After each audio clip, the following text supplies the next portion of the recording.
In 1967, a farmer in southern Iowa named Edward Briney walked into an empty house on land his wife had inherited, wired a loaded 20-gauge shotgun to the frame of an iron bed, aimed the barrel at the bedroom door, and went home to sleep. But here's the twist.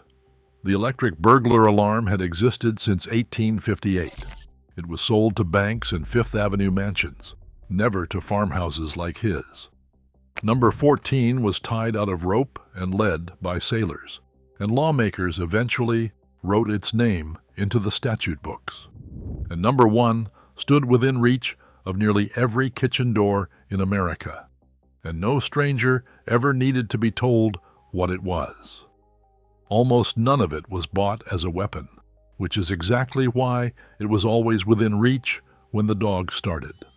Let's count down 25 poor man weapons Americans used to defend their homes before security systems. Number 25, the hatpin.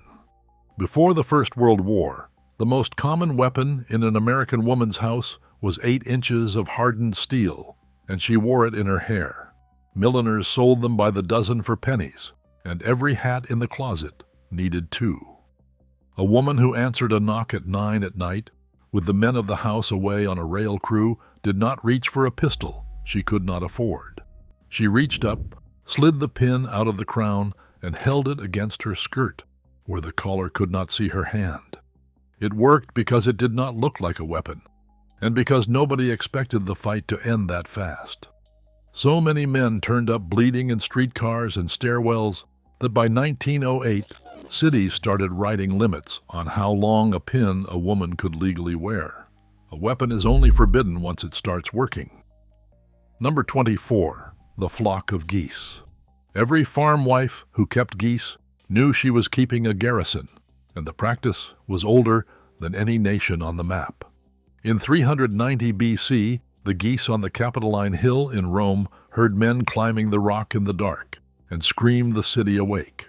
2,000 years later, a Missouri gander in a farmyard did the identical job for the price of the grain he ate. Geese sleep light, they see, in almost no light, and they run at a stranger's legs with their wings out instead of running away. A man could poison a dog or cut its throat quietly.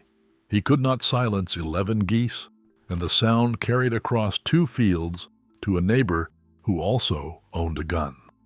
Families raised them for down and for Christmas dinner and got the night watch thrown in.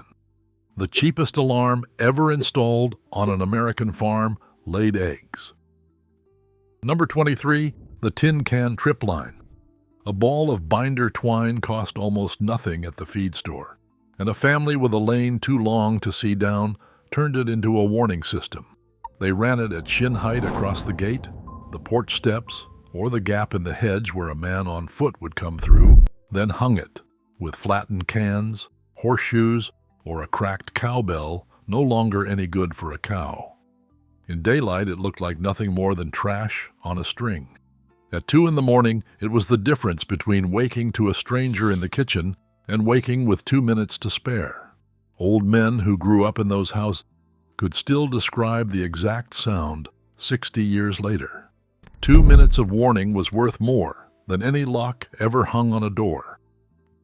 Number 22, the cast iron skillet. A number 8 skillet weighed close to 5 pounds and never left the top of the stove, which made it the only heavy object in the house a woman could reach without crossing the room. Its whole design worked in her favor. The handle was short and thick, the balance sat forward in the pan, and a swing that started at the hip landed with all 5 pounds behind it. Kitchen doors were where trouble came in, because that was the door nobody locked and the door that faced the barn. The court records of mill towns and coal camps are quietly full of drunks and burglars who were carried out of kitchens and told the doctor they fell. The iron did not chip, and it did not have to be explained to anybody. It cooked supper for 40 years and testified in nothing. Number 21, the fire poker. Before central heat, every room worth sleeping in had a stove or a hearth, and every hearth had a poker standing beside it with the tongs and the ash shovel. It was a yard of wrought iron, with a hook at one end and a handle worn smooth by one family's hands. And it was the single weapon in the house that could never be taken away, because a house without one would freeze. Men kept it on the bedroom side of the fireplace on purpose. It could be swung, thrust, or hooked behind a knee, and against a man in a heavy winter coat it beat a knife, because it broke what it hit straight through the wool. Farm inventories list them beside the churn and the washboard, worth about a dime. Every family in the country was armed by the simple fact of being cold. Number 20. The straight razor under the pillow. A man's razor was often the finest piece of steel he owned, ground thin, honed on a strop every morning, sharp enough to shave against the grain. In the boarding houses, section camps, and mill row houses where a family slept behind a door, with a hook and eye for a lock, the razor came off the shelf at night and went under the pillow or into the boot beside the bed. It opened one-handed in the dark, which mattered in a room where nobody was going to strike a match first. It also cut a warning without ending a life, and the men who used one that way tended to say so once and then never again. The steel that made a man respectable on Sunday made him dangerous on Saturday night. Number 19, the bar of lye soap in a sock. Homemade soap came out of the kettle in a slab and was cut into bricks that dried as hard as a paving stone, and every family had a drawer of worn-out wool socks nobody would darn again. Dropped into the toe of the sock, the brick became a flail with a foot of reach and almost no weight in the hand until the instant it landed. Night watchmen used the same trick with a sock of sand. It hit like a hammer with a soft face, which meant it dropped a man without cutting him, and it left almost no mark for anybody to argue about afterward. Best of all, a constable who searched the house found soap and laundry. The poor never lacked weapons. They lacked weapons that looked like weapons. Number 18, the roll of coins in the fist. A paper-wrapped roll of 50 pennies was 5 ounces of copper, the exact size of a closed hand, and a man walking home from a payday shift kept one in his coat where his fist could find it. It turned a punch into a strike with metal behind it, tightened the grip so the hand would not break on a skull, and could be dropped down a gutter in half a second if it ever needed to disappear. Mill hands and stevedores taught it to their sons the way other men taught knots. It was also the only weapon here that could be spent afterward, and plenty were, on the streetcar ride home. A working man's last line of defense was his own wages, wrapped in paper. Number 17, the hickory axe handle behind the door. Every farm and every mill house had spare handles, because handles broke and heads did not, and a fresh one cost less than a pound of coffee at the crossroads store. Standing in the corner by the door, a 36-inch hickory helve was a piece of firewood to anybody who looked at it, and a club to the man who owned it. Hickory is the reason it worked. It bends before it breaks. It carries its weight far out at the end where the speed is, and it takes a two-handed swing without splitting. Nobody in any county in America ever had to explain an axe handle standing in a house that burned wood. Grown men learned to read a doorway by whether the handle in the corner still had an axe head on it. The tool was innocent. The house knew better. Number 16, the hay hook. A hay hook was a foot of round steel bent into a wicked curve with a wooden crossbar for a grip, and there were 2 or 3 of them hanging in every barn in the hay country. Men used them 10 hours a day to drag bales and swing 100-pound sacks, which is exactly why the ones who carried them were so dangerous with them. In the freight yards and on the loading docks of every river city, longshoremen wore them in their belts to work and home again through neighborhoods where nobody walked slowly. A farmer opening the barn door at midnight with a hook in his fist did not have to say a word about it. It was invented to move a load. It moved men too. Real quick, the data shows that 99.5% of people watching this right now are not subscribed to the channel. If you enjoy this content, do us both a favor and hit the subscribe button right now so I can keep putting this information out, and you can keep getting notified when new videos drop. Takes 1 second, there's no downside, and helps me a ton. I appreciate you. Number 15. The corn knife.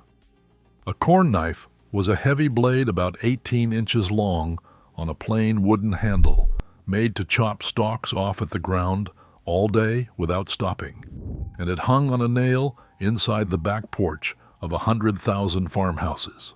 It was cheap, it was already sharp, and it asked nothing of a hand that knew anything about fighting.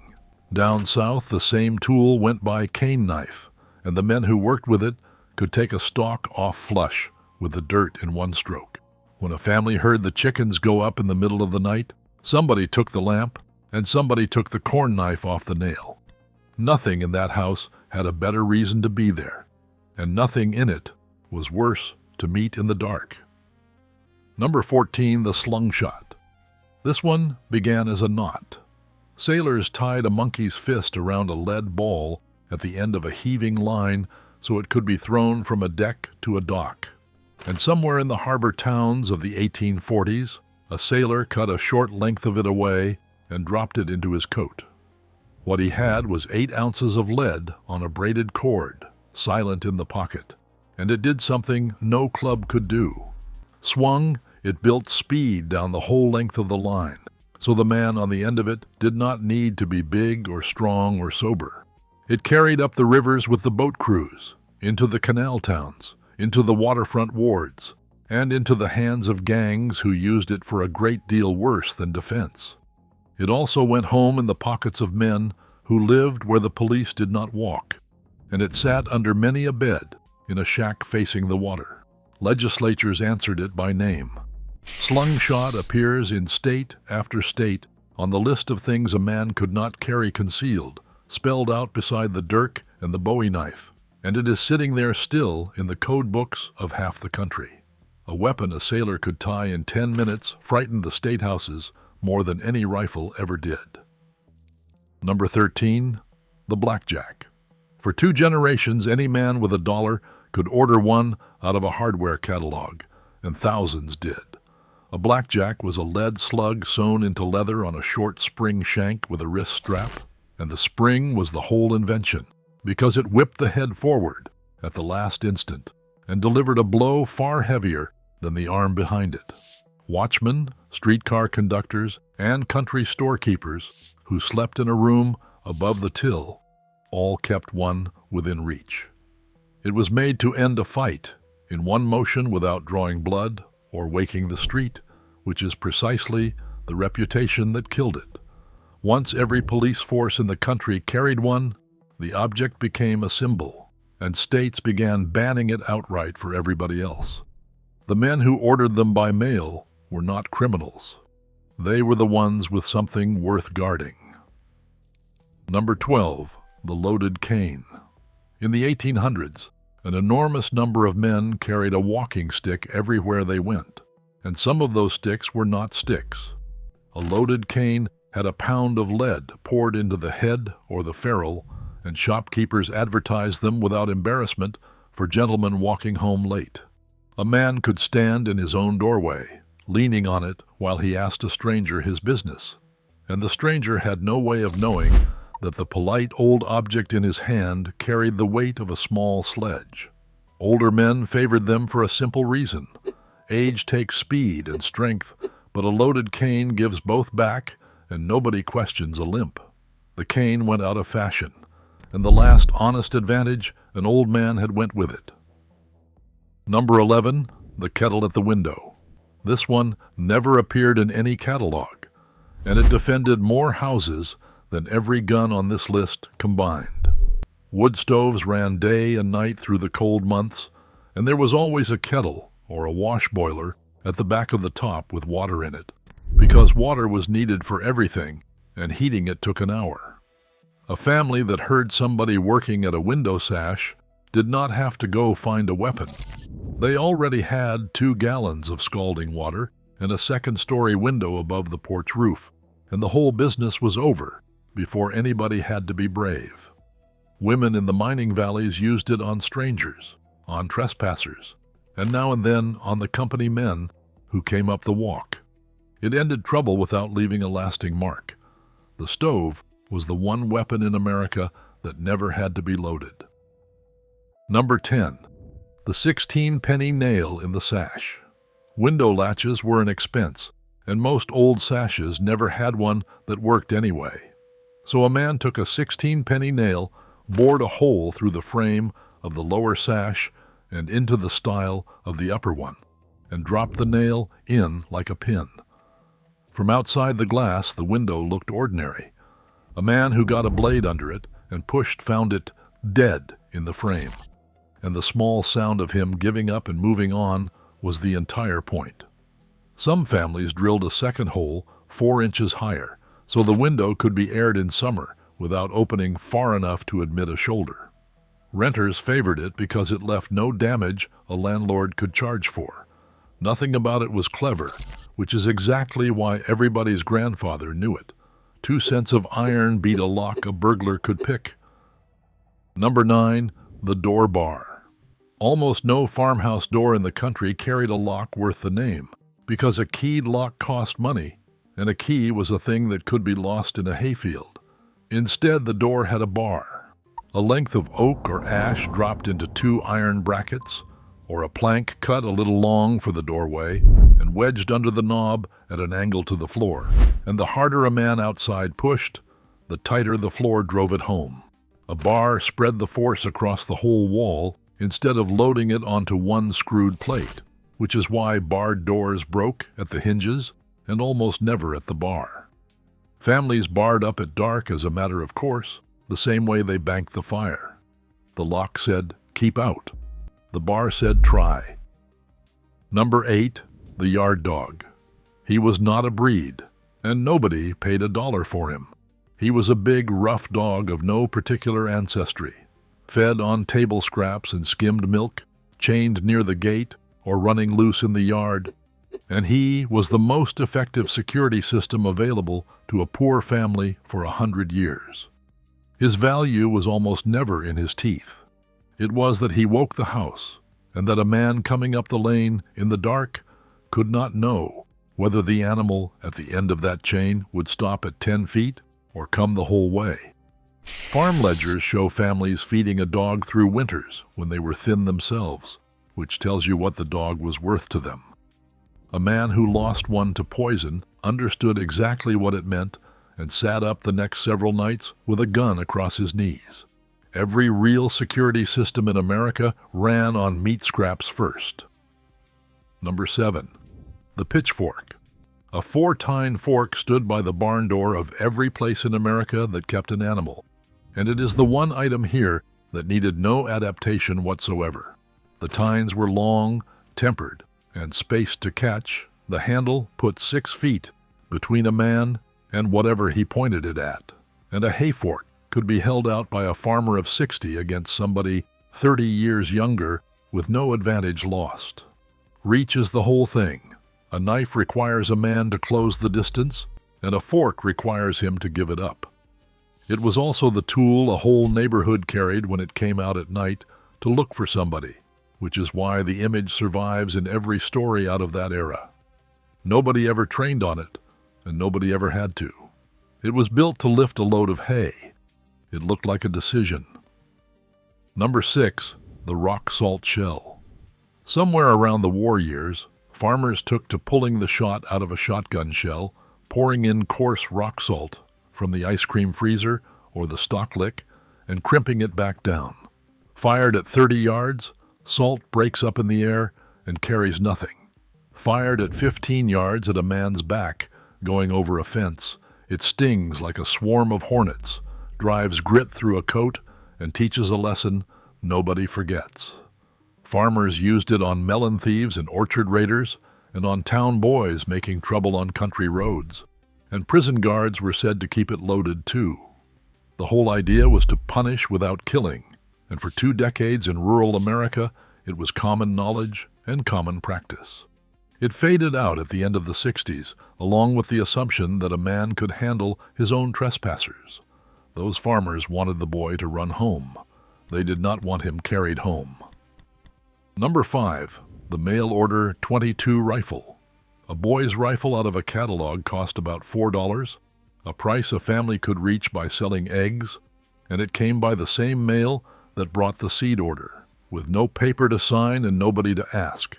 It was sold as a gun for squirrels and for rats in the corn crib, and that is what it did 6 days a week. On the 7th, it stood in the corner of the kitchen loaded. A .22 makes very little noise, costs almost nothing to feed, and can be shot accurately by a 12-year-old girl, which meant that in a house where the men were gone for weeks, on a harvest crew or a section gang, the person holding it was whoever happened to be home. That one fact quietly changed what a farmhouse was. A big rifle armed a man, a small one armed a family, and every thief in the county could do that arithmetic himself. $4 turned a house into a place nobody wanted to walk into. Number 4. The OWL head revolver. In 1914, a man could walk into a hardware store or a feed store almost anywhere in America, put down less than $3 for an Iver Johnson revolver with an owl's head molded into the grip, and the proprietor would often throw in a 40-cent box of cartridges to close the sale. $3 was 3 days of hard money to a man digging coal for $1 a day. It was also the only door open to him, because a Colt or a Smith & Wesson ran $25 or $30, which was a month of a family's living. The owl heads had wrought iron frames and soft steel barrels, and they were not strong, not accurate, or made to last. They did not have to be. They had to work one time, at the length of a hallway, in the hand of a frightened man in his nightshirt, and they did that job in more American houses than any expensive gun ever made. One of them killed a president in 1901, which says plainly enough that the cheap gun in the bureau drawer was never a toy. The rich bought fine guns. Everybody else bought enough gun. Number 3. The long ring. Out on the rural lines, 20 or 30 houses shared a single telephone circuit, and every family on it had a code of long and short rings that told them whether a call was theirs. There was also a signal that belonged to nobody, one long continuous ring that put every bell on the line into the air at the same moment, and every soul on that circuit knew what it meant. A woman alone with a man at her door did not ask an operator for help and wait. She turned the crank and held it, and in 8 farmhouses spread across 4 miles of section road, men reached for a coat, a lantern, and a gun without yet knowing who had called. That was the security system of rural America, and it answered faster than any patrol car ever has. The people who came were not paid, not trained, and not obligated. They came because next week the ring would be theirs. The fastest alarm this country ever built ran on 8 neighbors and a hand crank. Number 2, the set gun. This is the one that finally broke, and the farmer from the start of this list is the reason. Men had been rigging trap guns for 100 years, a loaded barrel wired to a bedpost or a barn joist with a string running from the trigger to the door, set to fire waist-high at whatever opened it. Edward Brinney had been robbed year after year in a house nobody lived in. He had put up his signs, he had told the sheriff, and he had run out of patience. On a June morning, he cleaned a 20 gauge, tied it to an iron bed, aimed it at the bedroom door, and lowered the muzzle from the body to the legs only because his wife asked him to. Weeks later, a young man named Marvin Katko opened that door hunting old bottles and lost most of one leg. In 1971, the Iowa Supreme Court sided with the trespasser and left the Brineys owing $30,000, and they sold farmland to pay a man who had broken into their house. Every farmer in the Midwest read that verdict the same way. It did not say his house was worth less than a thief. It said he was no longer the one who got to defend it. Number 1, the single-barrel shotgun behind the kitchen door. It cost a family between $5 and $10, brand new, out of a catalog or off a hardware store rack, and for the better part of a century, it was the most common object in an American home that could end a life. 1 barrel, one hammer, one shell. Break it open at the breech and thumb the next one in. There was nothing to it, and that was the point. A 12-gauge with birdshot fed the family all fall, and the same gun with buckshot, standing in the corner behind the kitchen door where it could be reached without crossing the room, was the entire home defense plan of small-town America. It needed no training because inside a house nobody had to aim. It needed no strength, so a widow of 70 was armed exactly as well as a grown man. It needed no money because a box of shells lasted a year, and it announced itself. The sound of a single barrel breaking open and snapping shut in a dark house never had to be translated, and there are 100 accounts of men going back down the porch steps having heard nothing else. It stood in that corner through the Depression, through 2 wars, and through the years the fields emptied out and the young people left for the cities. It was never locked up because there was nothing to lock it in and nobody who thought it ought to be. It was simply understood, the way the well was understood, and the axe, and the stove. When the neighbors were miles off and the sheriff was an hour away on a road that washed out every spring, one shell in the hand of whoever happened to be home was not a last resort. It was the plan. Everything expensive we bought to replace it does exactly one job. That gun did the job before anybody arrived. There are 100 more of these still hanging in the barn, and the barn is a list all its own. From a steel pin in a woman's hair to a shotgun behind a kitchen door, these 25 things share one quality. Not one of them was made to protect a house. They were farm tools, kitchen iron, barnyard birds, and pocket junk that families turned into a perimeter because the alarm bell that guarded a bank was never run out to the county line. Tell me in the comments, what stood behind the door in your family's house, and did anybody ever have to use it? Do you believe a camera on the porch keeps a family safer than a pin in a grandmother's hair ever did? That knowledge did not die with them. It only went quiet, and it is still sitting where they left it.